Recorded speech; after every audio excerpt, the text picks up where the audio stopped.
O, sige na, nakabidyo na. Good morning, everyone.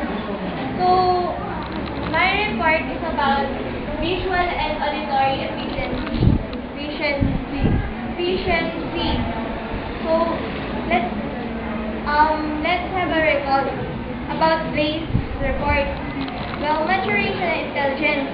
Maturation is the act of maturing where the progress of reading will affect the mind of a child. And intelligence is the capacity of acquired knowledge which where we use IQ tests to test the mind. So visual and auditory efficiency, this one is one of the factors that affect reading progress. When we say visual, it is we use our eyes or the sense of sight. And auditory, where we use our ear or the sense of hearing. Now, this auditory and visual efficiency is the basic skill or acuity to achieve the progress in reading. Why? Because simply, I don't know. Because children learn to read by associating the sounds of familiar letters and words with their corresponding reading symbols. I have here a passage.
Will you please read the passage here?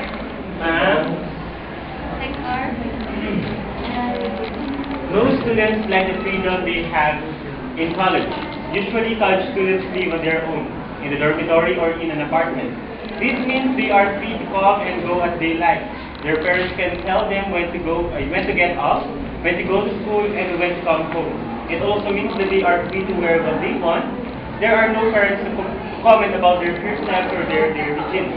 Finally, they are free to listen to their favorite music without interference from parents. Now, for the second time around, I want all of you to look at the passage while Hector will read again the passage and you will follow.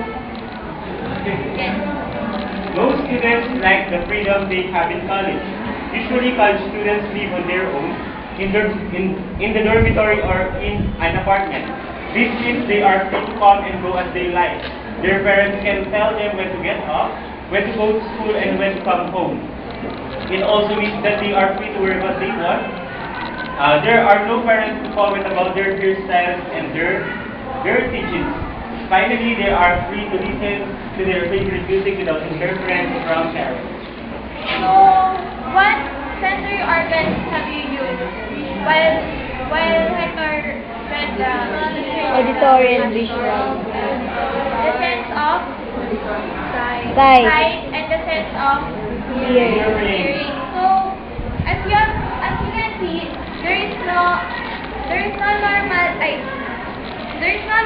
if there is no normal functioning of these two sensory organs, there will be no progress in reading.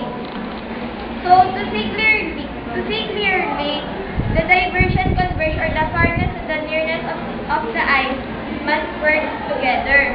And likewise, to hear clearly, two ears must be in good condition. So, you should always clean your ears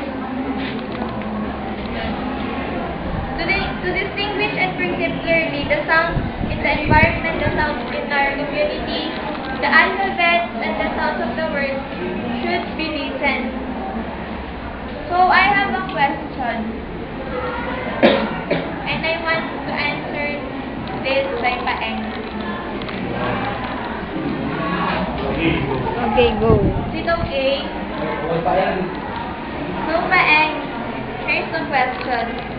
Do you think it is possible to achieve the progress in reading without the work of visual and the auditory? I think for me, And why? no. Why? Of course, in reading, reading, the sense that we will use, of course, is the sense of sight. And then, of course, when we are reading, we may also use our sense of hearing. So, it is useless if we will not listen to that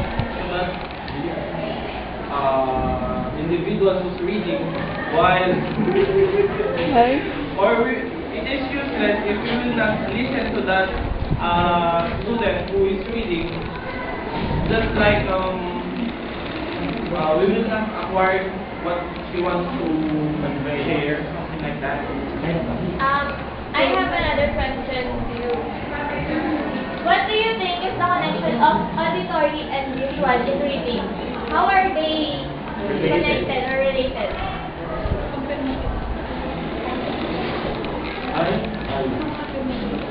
Based in science, In reading. in reading. What I mean is, if you will connect it in science, Okay, I will rephrase the question for you. What do you think is the relationship of visual and auditory to achieve progress in reading? if the other, even if they are both if the other one will not be connected to the another one, it is just useless. There is no comprehension or there is no comprehension that we will. The comprehension is for our brain, for our hearing. There's no understand what. If we will not understand what is being said about or talk about, there's no comprehension at all. Okay, thank you. Sabi ng pa. What